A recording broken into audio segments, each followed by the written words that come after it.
Nah dulu mah aneh dulu belajar sholat, belajar ngerti agama ini sama teman-teman orang Minang.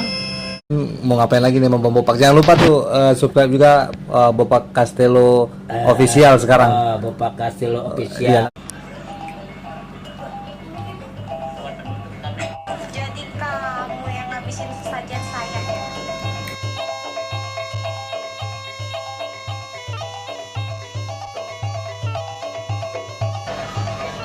Anehnya awal makan nasi Padang. Terus tahun 85 zaman STM. Sebelum Jakarta musim sate Padang anu dimakan. Buset. 85 kan belum masuk sate Padang ke Jakarta. Iya Bang. Ini ketemu makannya di Bengkulu. Halo bro, assalamualaikum warahmatullahi wabarakatuh. Kembali lagi dengan saya Davan Mulifa di Mulifa Channel.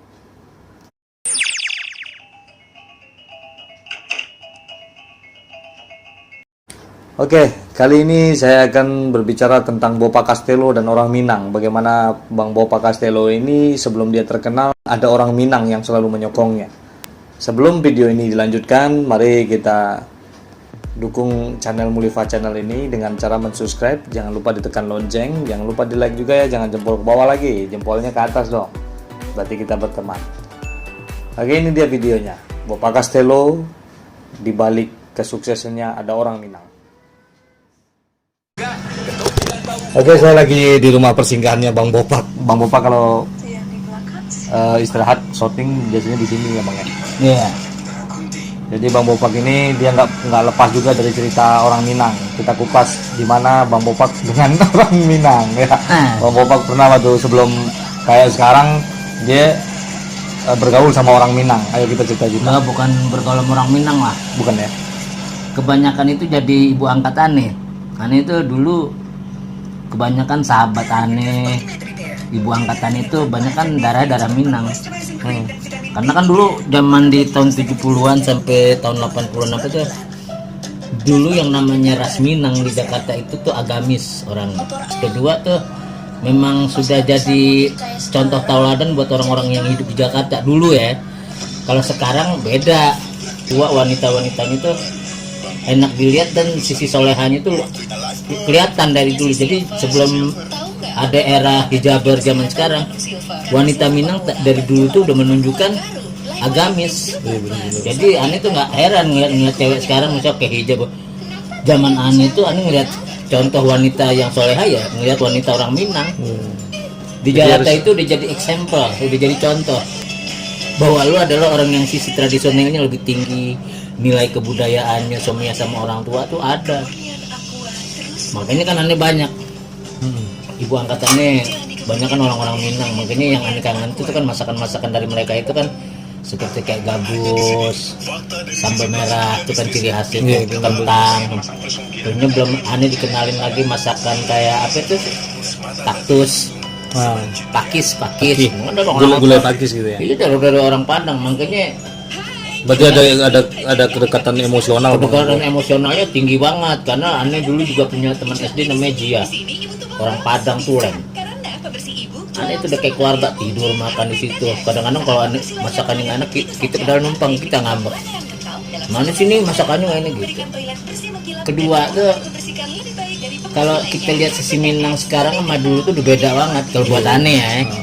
Nggak tahu kalau buat orang Minang sendiri berasa apa enggak, sebab setahu aneh Dia pendapat orang lain kan lebih dekat daripada sisi toleransinya tuh tinggi gitu. Rasa kebersamaan, rasa pertemanan. Kalau sekarang ini aneh udah tidak merasakan lagi. Mereka bermain dengan orang Minang. Dulu orang Minang itu ibarat kata apa sih, kalau ibarat kata aneh nih mercusuar. Dia tuh kemana aja gitu. Di mana bumi dipijak di situ, Di situ langit dijunjung. Sekarang udah mulai individu. Mungkin gini sih ya, kan kalau dulu memang orang Minang di Indonesia di Jakarta lah khususnya, mereka ini sudah 100% masih budaya metropolis Jakarta. Kayak aneh Kalimantan, adatannya bukan Kalimantan lagi tapi sudah metropolis, sudah Jakarta. Jadi Bang Bopak asli mana Bang? Kalimantan Selatan aneh. Melayu juga ya. Melayu tapi Dayaknya gitu kan gitu. Nah dulu mah aneh dulu belajar sholat, belajar ngerti agama ini sama teman-teman orang Minang. Nah mulai kesini-sini di era ke 85 menjelang mau masuk 90 tuh era tradisi orang Minang tuh udah hilang. Nilai-nilai persaudaraan jadi hilang, antara orang Minang saling makan itu udah banyak. Kalau dulu nggak ada, diharamkan. Terus gimana solusinya gimana? Ya makanya jalan satu-satunya ya memang kita juga harus punya paguyuban, saling memberikan input. Kedua, kalau orang dulu itu kan kayak orang Minang, orang apa, mereka tidak akan menyatakan gue direktur loh, gue misalnya asmut loh, nggak ada dulu kayak gitu-gitu. Kalau sekarang ini kan kita berkumpul cuman menyakiti sesama, menang-menang apa, gue lebih kaya dari gue lu, lebih hebat. Ya, itu kan kayak begitu kan, kita ngeliat kondisi kayak gitu kan miris.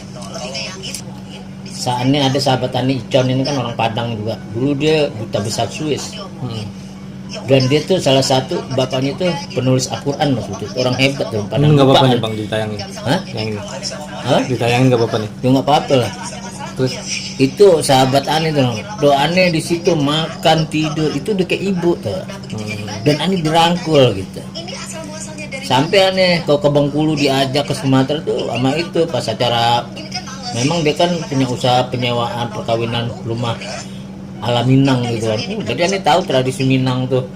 Orang aneh yang masang-masangin dulu kan kayak model istana kayak gitu-gitu udah seru. Karena kan Minang itu kan full color perkawinan itu. Jadi warna-warni gitu. Jadi antara budaya Cina tuh bercampur baur kan kita lihat di situ. Belum lagi hari berhitungnya katanya. Wah seru. iya gitu. Dari situ kita punya pengalaman itu, makanya Jadi banyak pengalaman abang sama orang-orang Minang gitu ya? banyak. Terus yang katanya ada juga bang apa yang dagang lelang-lelang gitu, gimana Oh pengalaman? lelong. Lelong. Itu pasti Kalimantan itu. Berapa lama gitu bang? Nah ini setahun di Kalimantan. Masih ingat orang-orang yang Gue ingat, mudah-mudahan mereka pada ingat sama aneh. Udah Masih nonton. bopak udah jadi kan gitu. Itu di pasar. Itu temen orang Padang semua. Dan itu udah ke abang aneh. Sampai aneh diajarin dagang. Pak, rezeki jangan dilihat di mata, tapi rezeki lakukan dengan hati lo. Kalau lihat di mata itu bias katanya, kayak fata morgana yang namanya rezeki. Jadi jangan lihat rezeki kayak mata. Maksudnya ngerti kan katanya. Aneh tadinya belum ngerti. Karena waktu Ani gunain pakai mata ngeliat nyari rezeki, masa jual sendal aja dapet sih kan gitu. Iya, betul. Dulu jual sendal yang kayak lem tuh yang dipotong-potong. Itu Ani ngerasain, ternyata pas Ani lakukan tuh itu dapet, bisa dapet 2 botol 5 botol coba. Oh, Lem ini. lem. Coba lo bayangin pinggir jalan trotoar. Tapi alhamdulillah waktu di Kalimantan kita nguasain jalan trotoar. Ya bisa pulang kampung tapi otak Jakarta gitu. Gimana kita nguasain Medan kan gitu. Akhirnya Ani di pasar di apa. Sampai Ani dulu dorong-dorong apa? Kalau lagi musim mangga gerobak. Jadi apa aja Ani lakuin. Nah sempet dia tinggal di situ. Nah Ani balik tahun 91 ke Depok lagi. Di situ Ani ikut himpunan mahasiswa Depok, AMD. Dengar informasi ada pelawak katanya tinggal Depok, Ginanjar. Ketemu lah sama kita dulu kan Ani wah. Kalau malam nggak anggur kan puyeng Ani dulu. Melukis, lihat Ginanjar lah. Lagi ngebangun Paskawan waktu itu kan. Nanya, mana Pak? Tinggal di Depok di mana? Ya, gue di Depok mah di mana aja bebas lah. Udah tinggal sama gue. Ani mau orang nurut-nurut aja kan, tinggal. Ya dari situlah Ani merasa bersyukur. Ani kenal sama teman-teman. Kalau buat Ani ini sesuatu yang amat berarti karena Ani dapat network ke dunia hiburan. Dan kita kalau sudah mendapatkan peluang kayak itu, kita harus bekerja dengan ikhlas kita maksudnya. Karena peluang udah dikasih, ini pintu udah dikasih, ini udah didobrak gitu. Nah dari situlah Ani melakukan manuver-manuver Ani. Punya Ani siaran pertama di Radio Dangdut di Bekasi, itu 3 tahun. Dan Ani waktu siaran itu tidak berpikir dibayar berapa di berapa. Yang penting Ani punya aktivitas, itu doang. Nah Ani kan belajarnya dari orang-orang Minang Pak. Temen Ani itu yang bengal, itu orang Minang. SMP zaman namanya Hendra namanya. Cabut ke Bali. Di Bali jadi. Jadi tidak, itu orang yang bengal-bengal rata-rata pada jadi temen Ani. Ya Ani kan ibarat kata dulu juga orang udah geli ngeliat Ani muka kurus, celong. Iya benar. Udah gitu boti mulu kan hidupannya. Allah itu nggak tidur. Jadi kalau kita bicara siapa sih ketemu Allah, ya gue yang ketemu. Lu belum tentu ketemu. Ani yang ketemu karena orang yang berpijak pada kehidupan di jalan dia akan lebih dekat sama Allah. Kan kita langsung cari rezekinya, ya Allah hidupkah akunnya setiap langkah aku, kan aneh melangkah. Tapi kalau orang-orang yang biasa di rumah tidak sering melakukan doa seperti itu, karena mereka udah yakin dia punya rumah, tidur tinggal tidur. Kalau aneh kan beda dulu, besok jam 12 aneh orang udah tidur nyenyak, aneh cuma nyari tempat tidur, wah tidur numpang di mana ya tidur. Itu 30 tahun loh aneh begitu. Iya Pak, pagi aneh berpikir lagi pakai baju siapa ya, celana siapa. Nah mereka apa ujungnya kita nggak tahu ya bang, ternyata nggak sekarang tahu. Di alhamdulillah ternyata aneh kadang-kadang ketawa mendiri aneh sendiri, ya Allah seakan-akan kau bercanda dengan hambamu ya Allah. Aku dibikin lompat ke sini, lompat ke situ, dan aku tidak pernah diberi kesedihan, tapi aku selalu happy. Aneh happy terus. Tahu main ke orang teman-teman aneh nggak ada yang tahu kalau aneh nggak punya rumah, nggak punya. Iya, pakai baju aneh pernah ditanya, Pak lu bajunya itu? Ya, enggak, gua hobi nih baju ini. Jadi ada aja tangkisannya gitu tuh. ngeles. Masih ada aja. Jadi ini apa bang, di orang-orang anak-anak muda Minang ini kan sekarang ini udah mulai beda tuh sama yang dulu. Oh iya. Terus gimana kasih motivasinya dikit bang? Ya paling kita kasih motivasinya sedikit ya gini lah. Jangan kita merasa bahwa kita besar dari yang lain itu doang. Tapi kita adalah satu darah, satu kebersamaan, satu nasib, itu aja lah. Jadi Abang juga mungkin ngerasain ya orang Oh, Minang iyalah. sekarang ya, karena deket banget. Walau iyalah, aneh teman-teman aneh lebih banyak teman tuh orang Minang. Jadi ente suruh masak aneh masakan Minang aja di otak aneh mau nguasain Pak. Apa yang aneh nggak bisa masakan Minang? Ya, benar. Hah? Kalio, rendang, Rendang. itu di otak semua. Sambal hijau. Apa lagi masakan Minang di otak aneh. Oke lu udah Dan apa, aneh tuh disayang. sama orang Minang ya. Iya. Kadang-kadang abang juga orang suka Ente nanya. tahu gak orang-orang Minang dulu tuh cantik-cantik ceweknya Pak. Sekarang gimana bang? Ya kalau sekarang mereka perubahan zaman. Iya, Jadi karena jarang pakai hijab gitu ya. jarang. Kalau dulu tuh identitas orang Minang itu ya, yang aneh bilang agamis. Jadi contoh kehidupan orang Jakarta dulu. Sebetulnya aneh ngerugiin dia pada saat itu 1 juta. Tidak ada marahnya mana. Orang Depok adanya cakep. Ya itulah. Aneh jadi Mantep. sama orang Minang nih ya memang udah Kayak saudara bang. kayak saudara lah, udah kayak. Oke, ini terima kasih ya teman-teman Mulifat Channel. Kita udah wawancara sama Bang Bopak tentang hubungan Bopak dengan orang Minang.